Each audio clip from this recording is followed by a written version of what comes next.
Oke, Bu. Selamat sore, Bu Siti. Selamat sore, Miss Ya. Putri. Apa kabarnya Ibu hari ini? Alhamdulillah baik. Ya. Miss Putri bagaimana?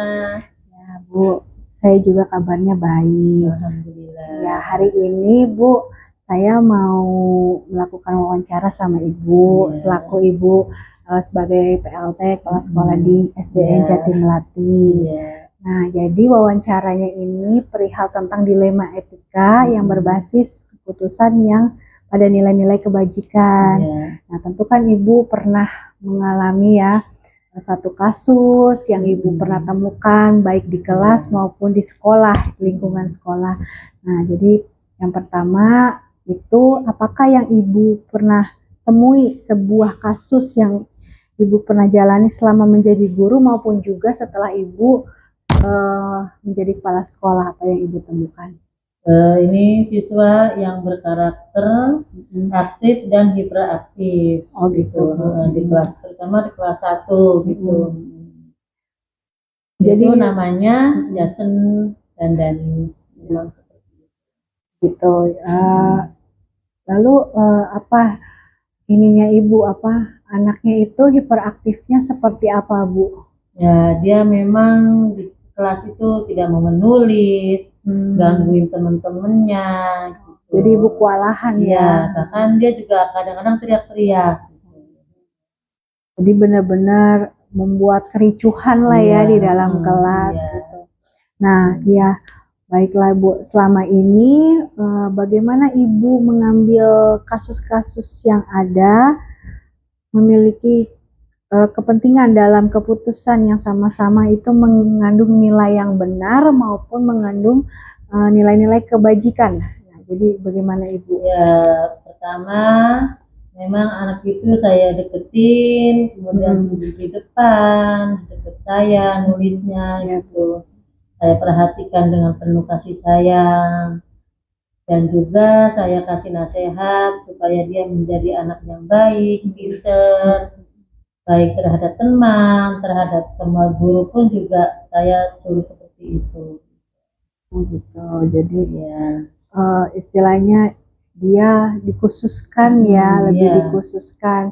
Kalau anak-anak yang biasa, yang normal belajar biasa aja dikasih misalnya ya menulis gitu. Kalau dia memang dengan cara metode-metode yang baik gitu ya, supaya ia mau duduk tenang gitu ya. Baik Ibu. Nah, terus langkah-langkah apa Bu kira-kira yang Ibu ambil untuk melakukan suatu perubahan di dalam diri anak ini yang hiperaktif dan juga yang aktif ini, apa yang dilakukan? Ya, yang pertama memang memberikan motivasi bahwa belajar itu penting, apalagi belajar di sekolah itu kan harus penuh dengan sungguh-sungguh supaya apa?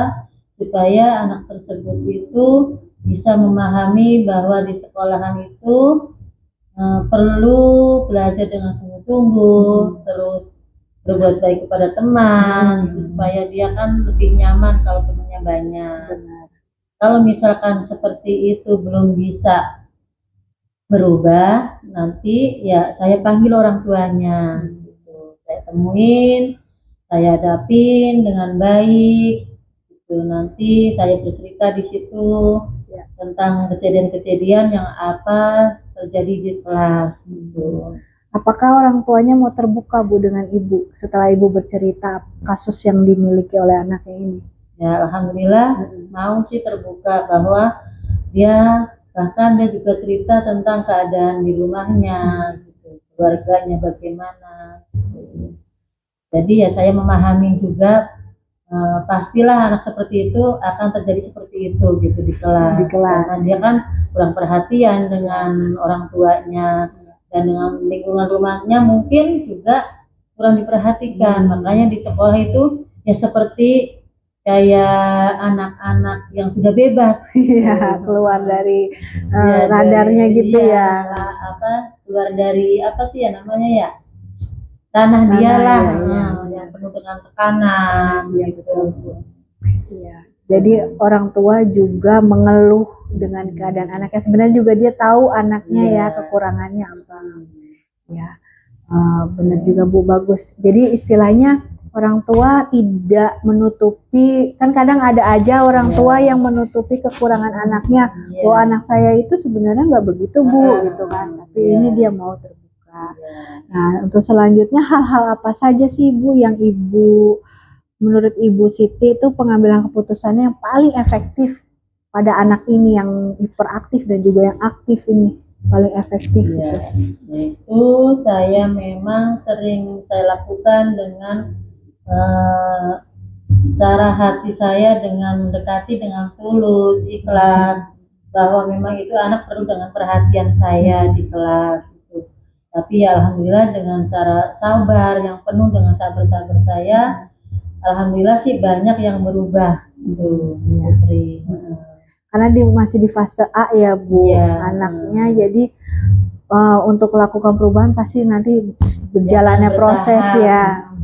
Ya, makanya saya mengajak orang tua dengan kerjasama yang baik. Ya, berkolaborasi ya. Ya. Ya Bu, berarti langkah-langkah yang Ibu ambil untuk paling efektif ini itu sudah sangat membuat anak juga bisa lebih tenang gitu ya di kelas, adanya perubahan, terus karena Ibu juga menunjukkan kasih sayang dan ketulusan, ikhlas, jadi anak juga bisa menerimanya dengan baik.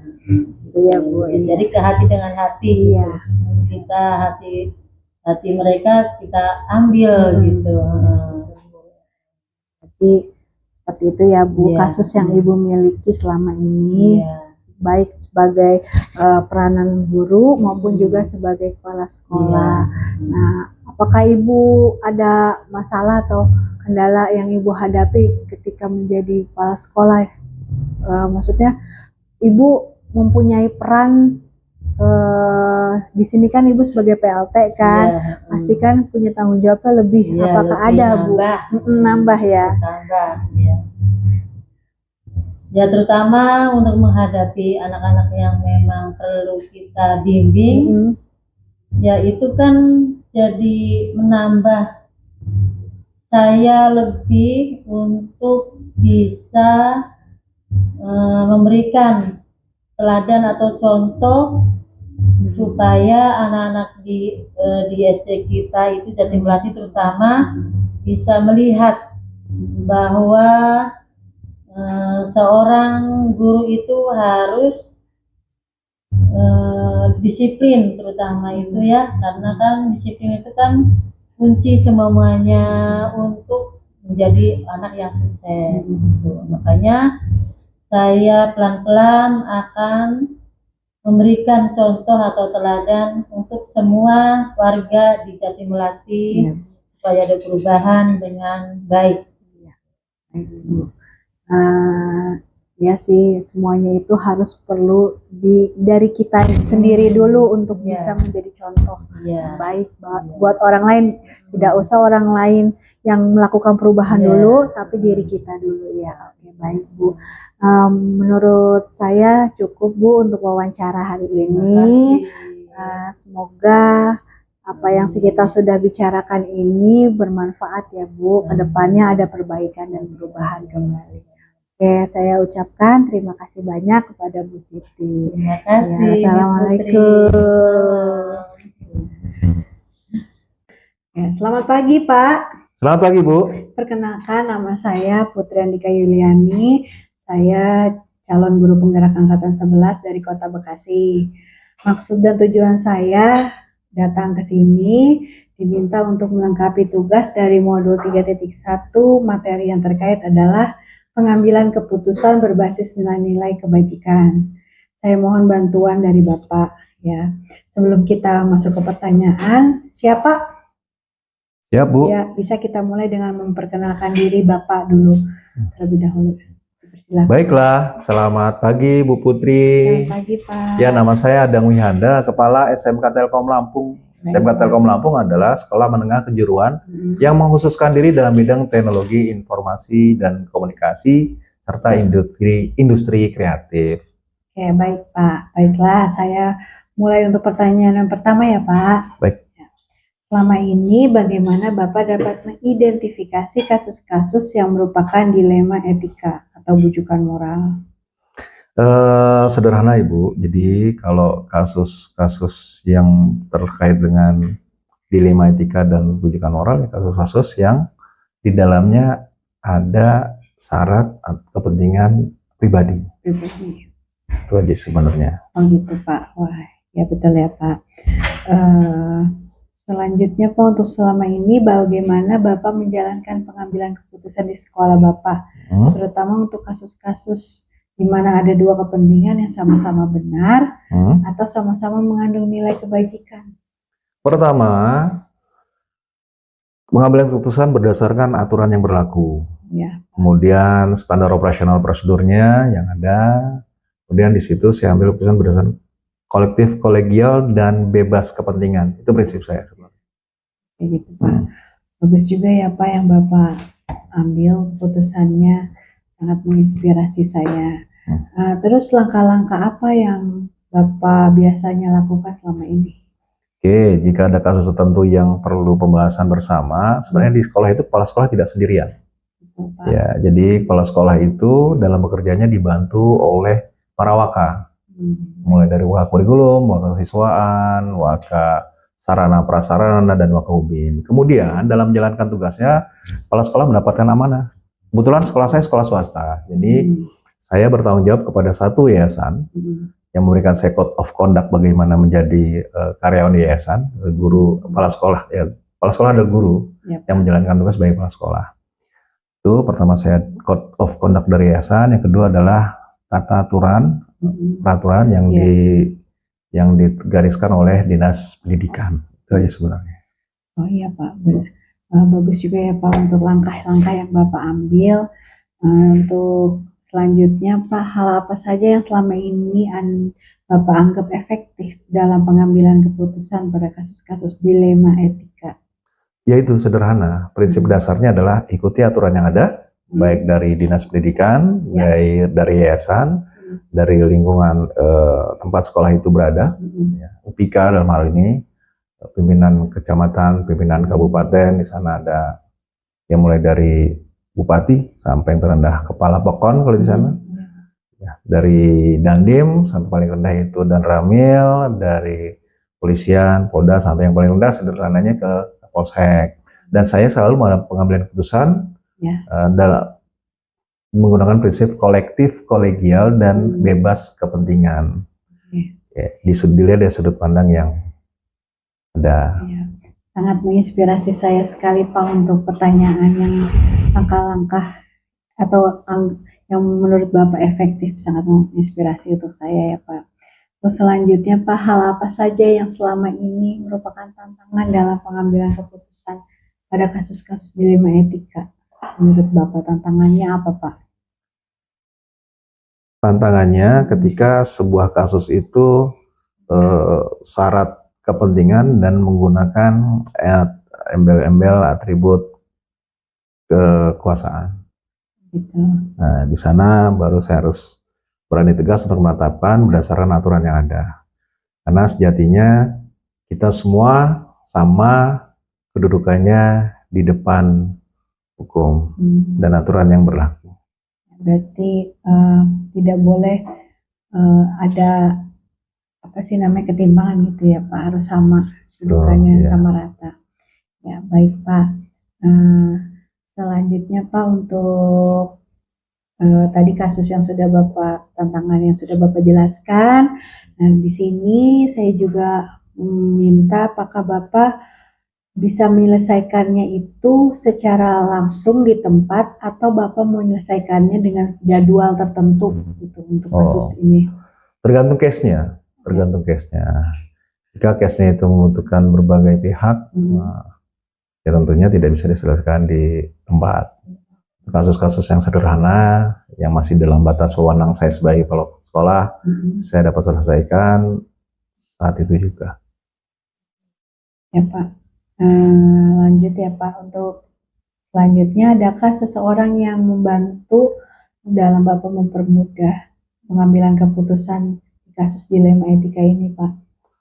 Ya, jelas namanya kepala sekolah di swasta, saya menginduk ke dua, ke dinas pendidikan. Di sana ada arahan-arahan yang jelas melalui pengawas sekolah ya. Kemudian dengan yayasan. Yayasan ada Direktorat Primary School Education yang membawahi kami kepala sekolah di lingkungan pendidikan Telkom. Wah, banyak juga ya Pak untuk bidang-bidang guru yang menangani itu ya Pak. Sangat berkompeten berarti ya Pak di dalamnya. Baik Pak, ini yang terakhir untuk pertanyaan yang akan saya sampaikan.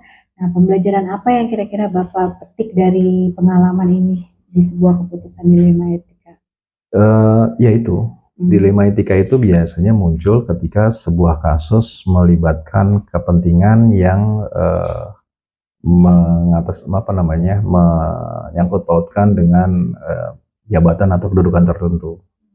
Tapi sederhananya adalah setiap kita sama di depan hukum. Jadi sederhana sih kalau menyelesaikan kasus. Oke Pak. Dan saya melepaskan diri dulu dari kepentingan. Baik Pak.